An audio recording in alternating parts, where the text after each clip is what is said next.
reminded me when I was listening to that beautiful song. Of course, God is always holding on to us. There's never any separation except the ones we put.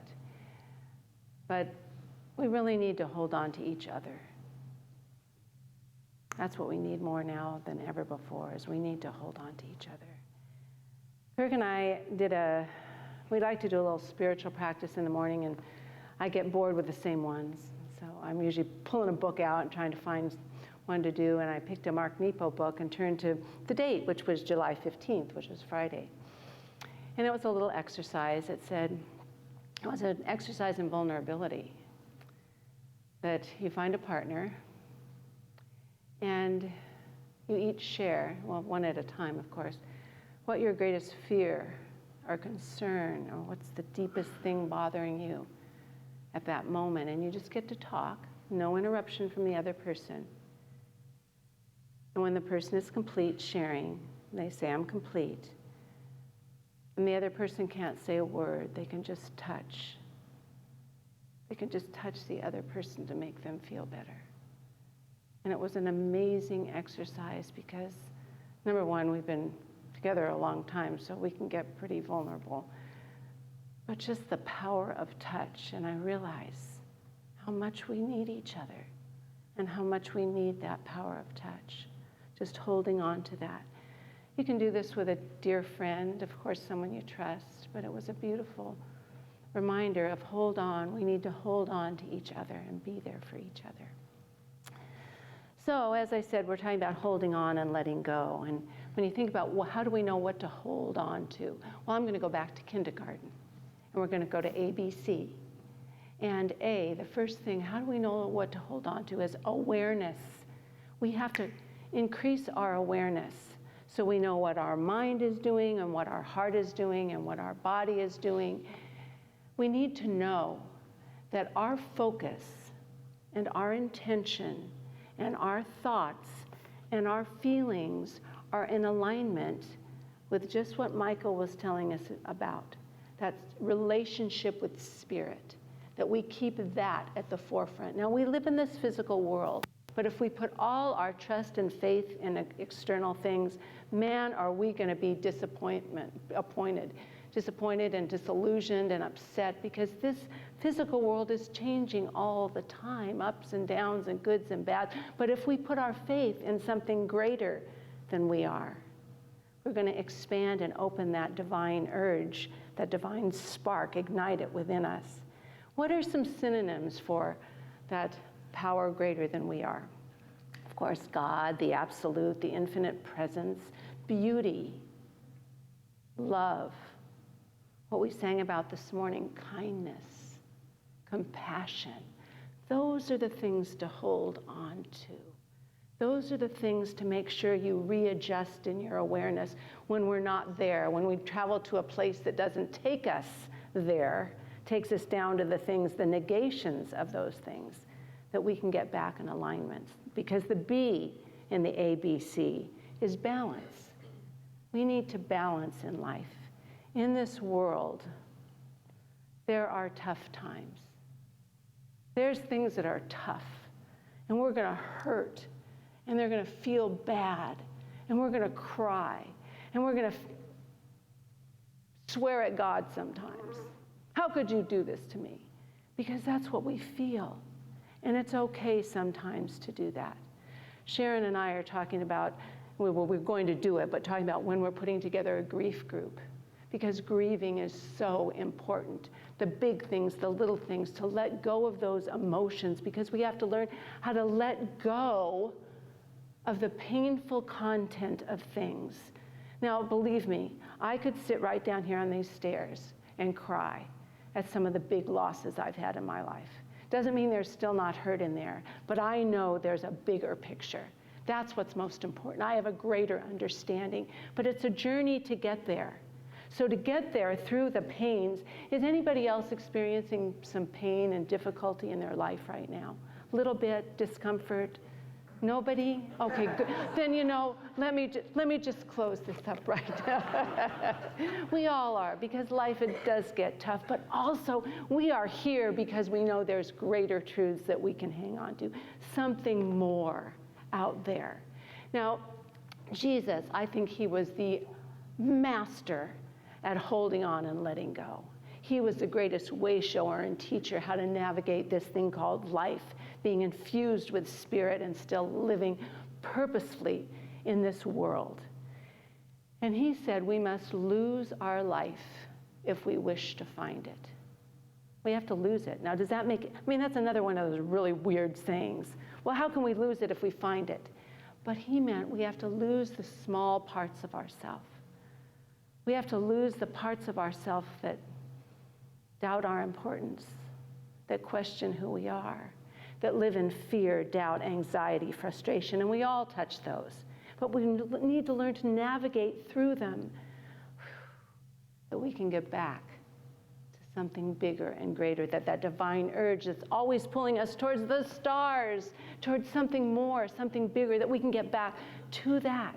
But we have to learn how to do that. So if Jesus said to you right now, you must lose your life if you're going to find it, what would you lose right now? What's keeping you? Because, we have direct access right here, not sometimes. Right here, we have direct access to spirit and direct access to the creative process. It can expand our minds. It can create new things. It can find solutions. I mean, this morning, I couldn't find something. And I sat down. I expanded my mind, and it said, look under this box. And it was there. What I was looking for, of course, it was just an earring, nothing important. But still, I couldn't find it. And it was under a box I never would have guessed. But that direct access is there. It's there always, but we have to tap into it. We have to hold on to it because it's always there for us. The problem is we get so hurt by life, and we get so insecure because life hasn't always gone the way we've wanted it to. People haven't always been as kind to us, or we haven't always been as kind to other people as we would like. So there's this pain, and there's guilt and frustration and all this stuff that blocks off that direct access. We need to learn, again, how to let go of that emotional content and put it in perspective. Find a greater understanding to these things so we can get back in alignment with life. Get back in alignment with what is good and right and true. Jesus also said that if God is for us, who can be against us? And how do we know God is for us? How do we know that? Well, there's spiritual discernment. Spiritual discernment, which we all have the ability to have, tells us there's an inner meaning to everything. That every visible experience has a spiritual cause, something bigger. And when we can learn to spiritually discern situations and have a greater understanding for what's going on, we can live a more peaceful and easier life and understand, wow, this may hurt, this may be tough, but I know there's something more. So we're holding on to the possibility, to the understanding, and we're doing our best to let go of the small thinking. We spend, I shouldn't say we, because I don't want to include everybody in this, but many of us spend a lot of time judging the world out there. We're judging what's wrong with life instead of doing our part to make it better. When Jesus said, "You are the light of the world," he meant it. He meant there is a light within not some of us, every single one of us. And if we can tap into that light that is there, that light, that vibration. Ask Tammy. She works with the light. That when she does her healing work, she works with the vibration of light. And if we could work with that and find it, we would be healed. Now remember, curing and healing are different. Healing means the understanding and awareness and being in the process of life, whatever it has to give us. And so if we're in the vibration of that light, we can be healed. We can be healed. So, I want all of us to tap into that light, to just feel it right now. Be in the silence and, I bless the goodness that is within me now. The goodness is there, it's that light. Let's just say that together. I bless the goodness that is within me now. It's not sometimes there, it's always there. It's our job to reach down and hold on to it. So here's another little process in holding on and letting go. Holding on and letting go. Jesus said, "It is the meek that shall inherit the earth." I don't know about you, but I don't like the word meek. Sometimes it doesn't do too well. So we have to think. Well, if you think of Jesus himself, man, he had strength of character. He had strong will and determination to be on his path no matter what was put in front of him and to follow through no matter what. So what does meek mean? To Jesus, meek meant that we stand in awe of the truth. That when we're in front of the vastness of a mountain, the grandeur and vastness of an ocean, or the beauty of a sunset, that we can stand in awe and not be sucked away from it, but become one with it. That awe responds in some way. That's when we're meek enough to be humble. Humility, that we can be humbled in the sight of truth and goodness and beauty and each other. So it would be today that I would make the request that we decide to let go of something that is holding us back from being our full potential. When I saw those galaxies and the star and that little nursery of stars being made, it reminded me, I think of God's love as being the sparklies, the white sparklies of life, that vibration I talked about, the vibration of light and love. So if you'll just join with me on this, let's do a little exercise. I'm just going to invite you to put your feet on the floor, unravel yourself so you are an open channel. We have to be an open channel. That's our C word, a channel, C, an open channel that we can let go and hold on at the same time, that we can be that channel in the flow of life. And if you bring up from your heart space, what is it right now in your life that is a negation of the truth of who you are? That puts a block for that true center of your being? Is it a doubt, a fear, a concern, a limiting idea about life itself? An over-focus on the external world that needs to be let go of, that we take more time in the silence of our own soul? What is it right now that's blocking from that light? Let us take a breath. Remember, God is as close as our breath. Take a breath. And feel the Spirit, which is as close as our breath, fill our beings with the knowing that right where we are, the power of Spirit is. That right where we are in this moment, there is something greater urging us to move beyond, just move beyond the limitation, move beyond the negation of life, of love, of beauty, of goodness, of kindness, of joy, of compassion. Move beyond that so we can experience life in a greater way.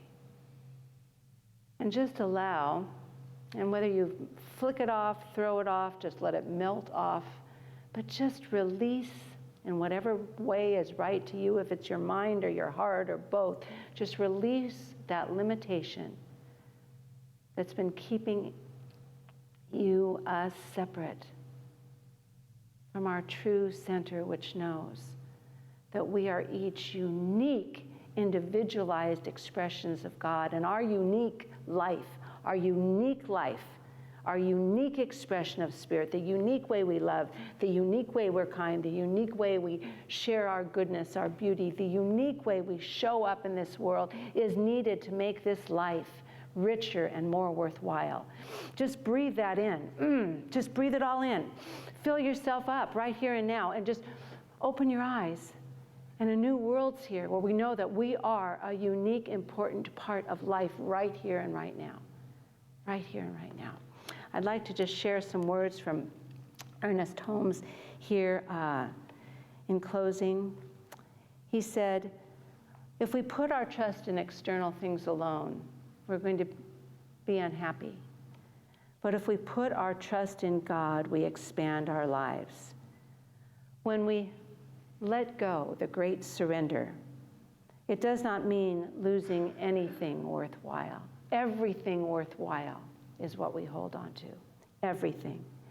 He said, getting rid of those things which deny the power and presence of Spirit right here on earth, the doubts, fears, uncertainties, coldness, unkindness, and lack of love. Now he went on to say, which this is a hard thing to do, if we are going to truly love, which is the greatest gift God has given us, we have to love everybody. Come on. That's a hard one, but I can have compassion for everyone because that same light in me is that same light that's in the people that we have the most aversion to, but they have more insecurities and limitations and problems piled on. So how about if we leave today just expanding our compassion? Does that feel a little better than trying to love everybody? Or can you love everybody? If you can love everybody, let's go ahead and do it. But if you're not quite there, let's have compassion and see if we can see a greater truth underneath all that's going on. We can do that together. Okay. Now, I just want you to call out in your own way. I'm just going to say, I let go of, and we're all going to say it at the same time. I let go of my lack of patience. Oh, God, I said that really loud, didn't I? And I have a microphone. Oh, my God, I didn't really. Okay, okay, let go of it. And just, like I said, shake it off. And we're going to hold on to, what are you going to hold on to? I hold on to infinite possibilities. Joy, call them out. We need those. Joy, love, beauty, harmony, music, compassion, peace, all of that. We're going to hold on to all that because we need each other. Together we have this beautiful melting pot of all these unique qualities of God, of goodness. And I know deep in my soul that it is together that we create this world that truly does work for each and every one of us. Thank you for being part of my tribe, our tribe, the InSpirit tribe, because together, stars are being born. I know it's true, and so it is. I love you all. Thank you.